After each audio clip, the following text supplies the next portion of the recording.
Presiden saja tidak berwenang untuk berhentikan kepala daerah, apalagi cuma instruksi Mendagri.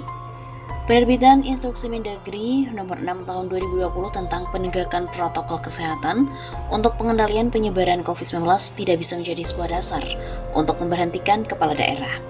Instruksi Mendagri nomor 6 tahun 2020 tidak dapat menjadi dasar untuk memberhentikan kepala daerah yang tidak melaksanakan seluruh peraturan perundang-undangan terkait penegakan protokol kesehatan dalam menghadapi pandemi COVID-19. Begitu kata pakar hukum tata negara Yusril Ihsan Mahendra kepada para wartawan pada hari Kamis 19 November.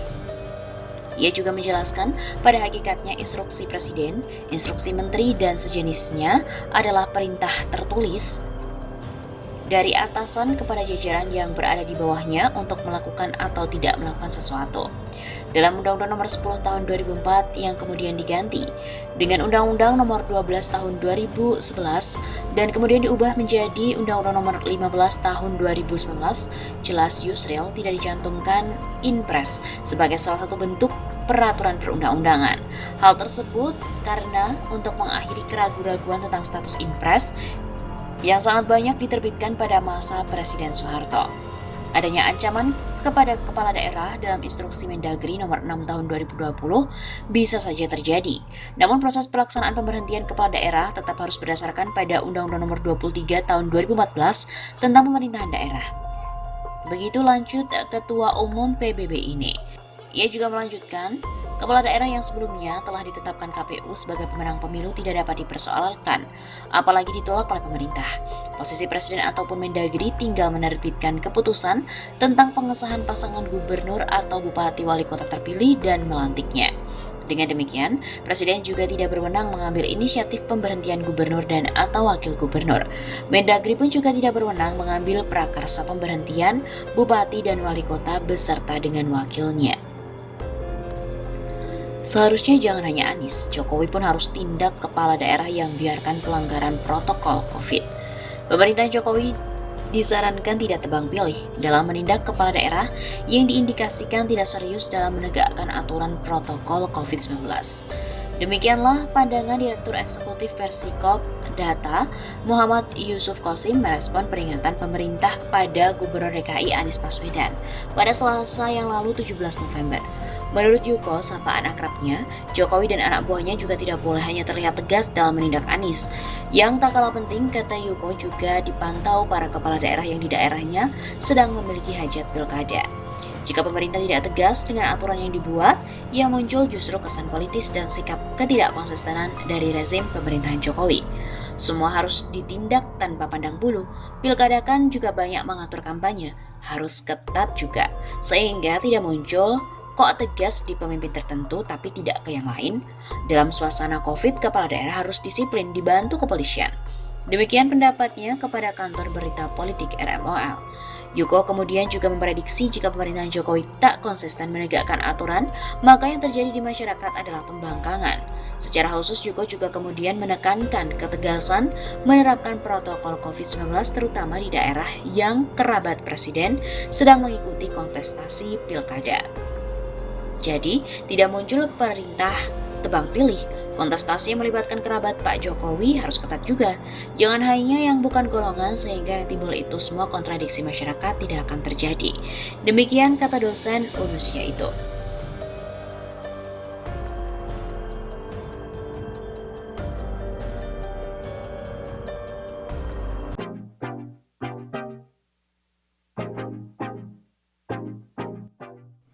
Istana, numpang eksis, prestasi Anies.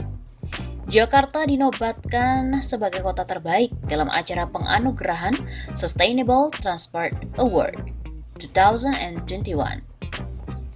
Penghargaan itu diberikan atas kemajuan yang terjadi di sebuah kota, utamanya pada sistem transportasi publik dan mobilitas. Mengutip dari keterangan redaksi Kompas, penghargaan ini diberikan pada kota yang mengalami perbaikan mobilitas dan inovasi sistem transportasi. Penilaiannya setiap tahun diadakan. Anies menjadi gubernur tahun 2017, menggantikan gubernur arogan Ahok. Selama memimpin DKI pastinya sudah banyak yang Anies lakukan, dan itu pun sangat dirasakan oleh warga Jakarta. Anugerah Sustainable Transport Award atau STA dilakukan setiap tahunnya. Ya, mungkin kami pun belum nemu kapan penghargaan ini dimulai untuk pertama kalinya. Namun dari catatan, kota New York pernah mendapatkan penghargaan sebagai kota terbaik dalam urusan transportasi dan inovasi pada tahun 2009. Nah, berikut ini adalah daftar lengkapnya dalam 10 tahun terakhir. Di tahun 2020, Pune, India. 2019, Fortaleza, Brazil. 2018, Dar es Salaam, Tanzania. 2017, Santiago, Chile. 2016, Yichang, Tiongkok. 2015, Belo Horizonte, Rio de Janeiro, dan juga Sao Paulo, Brazil. 2014, Buenos Aires, Argentina. 2013, Kota Meksiko. 2012, San Francisco, Amerika Serikat. 2012, Medellin, Kolombia. 2011, Guangzhou, China. 2010, Ahmedabad, India. Artinya ajang ini memang sudah berlangsung lama dan bukan diadakan 2-3 tahun ke belakang, di mana Anies baru memegang jabatan Gubernur DKI. Selama DKI dipimpin oleh Jokowi dan Ahok, apakah pernah Jakarta masuk nominasi atau minimal namanya ini masuklah juara 10 besar, 5 besar, ataupun 3 besar? Ternyata nggak pernah kan? Anies memimpin tahun 2017 dan DKI menjadi runner-up, juara 2 pada tahun 2019, di mana juara pertamanya adalah kota Pune, India. Artinya sejak di tangan Anies, Jakarta ini sudah masuk nominasi. Tahun 2020, Jakarta pun naik peringkat urutan 1. Ada progres dan ada perbaikan dari tahun sebelumnya. Jakarta dinobatkan sebagai juara pertama mengalahkan kota-kota besar dunia. Sebuah prestasi pribadi Anies saat dirinya memimpin DKI. Ya maaf sih kalau harus ngakak baca tweet si Panjol, kok bisa-bisanya numpang prestasi Anies untuk naikkan nama Jokowi dan Ahok? Ini sih ibarat anak dan guru lesnya. Seorang anak tidak mengalami perkembangan di tangan guru lesnya. Nilai di sekolahnya pun biasa-biasa saja. Ketidakmampuannya menyerap pelajaran sekolah menyebabkan ia harus menerima jam tambahan belajar secara private agar bisa mengejar ketertinggalan dari murid lainnya. Berganti satu guru ke guru lainnya belum ada perubahan. Bahkan di guru yang sebelumnya sang anak menjadi ketakutan. Guru yang galak dan suka menyalahkan. Barulah pada guru yang terakhir ini sang anak menunjukkan prestasi. Dia mulai mengerti dan mampu menyelesaikan soal-soal yang diberikan. Pemahamannya pun bertambah karena sang guru les menampilkan cara yang berbeda.